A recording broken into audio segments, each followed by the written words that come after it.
તમે સામે જોઈ શકો છો સીતાબા સદન ધર્મશાળા છે। અહીં આગળ અલિન્દ્રાનો દર વર્ષે ઉતારો હોય છે। આ જ જગ્યા ઉપર જ હોય છે વર્ષોથી।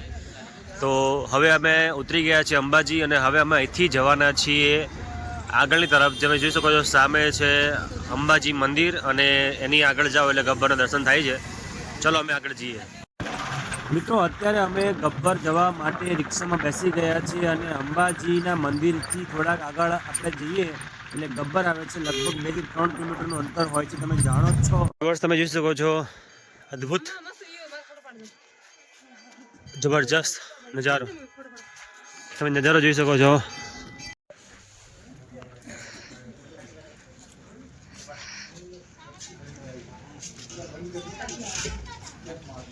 सारे बोलो। તો ફાઇનલી ગાઈસ હવે અમે 899 700-800 વખત ઘડી ગયા છે અને થોડુંક જ બાકી રહ્યું છે। અહીંયા આગળ તમને પ્રસાદ મળી જાય છે, રમકડા મળી જાય છે, ઘણા દિવસો મળી જાય છે, બરાબર ને જયમભાઈ? કેટલું બાકી રહ્યું અહીંથી? આવી ગયું મંદિર હવે। હજુ બહુ ગરીબ ગુફા માતમ લાગેલા પીવડા આપે।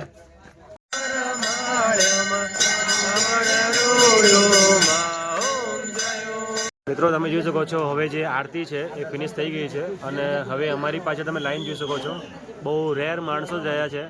અમારા જે ખંભાતના મિત્રો આવ્યા છે એ રહ્યા છે અને થોડાક અમે રહ્યા છે। અમારા મિત્ર ડભોના છે, એ ડભોના મિત્ર આવી રહ્યા જેકેટ પહેરતા પહેરતા એ રહ્યા છે। બસ બધા નહીં પાછળ કોઈ। એટલે હવે સંધ્યાનો સમય છે। કેટલા વાગ્યા હતા તમે ઘડીમાં જુઓ છો? 6:45 થઈ ગયા છે અને અમારી સાથે બીજા અંકલ જોડી ગયા છે વરિષ્ઠ જે સુરતથી આવ્યા છે, એ પણ દર્શન કરવા માટે આવ્યા છે। શું નામ આપનું? શુભ નામ આપનું? મારું નામ ભૂપેશ દેસાઈ। ભૂપેશભાઈ, તમને અહીંયા આગળ કેવો અનુભવ રહ્યો આ ગબ્બરનો? ઘણો સારો રહ્યો ને? અમે વર્ષોથી આવીએ છીએ। આવો છે એમ ને? એટલે તમને તો પાકો અનુભવ છે જ, છે બરાબર છે। અને આપનું નામ? ચંદ્રેશભાઈ હરિયાણી ફ્રોમ ભાવનગર। ભાવનગરથી આવ્યા છે? ભાવનગરથી આવ્યા છે, કાઠિયાવાડથી? શું વાત છે, કાઠિયાવાડમાં મોગેરો મહેમાન ખુદ પધારજે, તને સ્વર્ગ બોલાવ સાંભળા। એવું સરસ જગ્યાથી તમે આવ્યા છો અને અમે અત્યારે વેઇટિંગ દર્શન માટે। અને કાકાનું સરસ મજાનું એક મંત્ર મળી ગયો છે, પેશન્સ રાખજો જીવનની અંદર તો બધું જ કામ સરળ થઈ જશે, બરાબર છે? દર્શન કરો કે કોઈ પણ લાઈફમાં કોઈ પણ પ્રોબ્લેમ હોય તો patience is the most important. ધીરજ રાખવી પડશે, ધીરજ રાખવી પડશે। સમસ્યાનું સમાધાન છે, જરૂર છે માત્ર શાંતિથી એનો નિવારણ લાવવાનું। સરસ, જરૂર આપણે એમનું અમલમાં લાવીશું આપણે લાઈફમાં। સમય પસાર કરવાનો છે। હવે તમે ગબ્બરના ગોખના દર્શન અહીંથી તમને કરવાનો પ્રયત્ન કરીશું।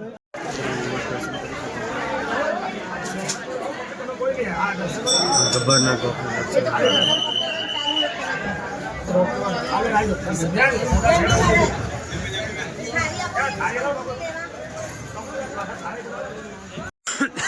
સરસ દર્શન થઈ ગયા છે, જોરદાર। તમે જોઈ શકો છો માતાજીના દર્શન સરસ થઈ ગયા છે।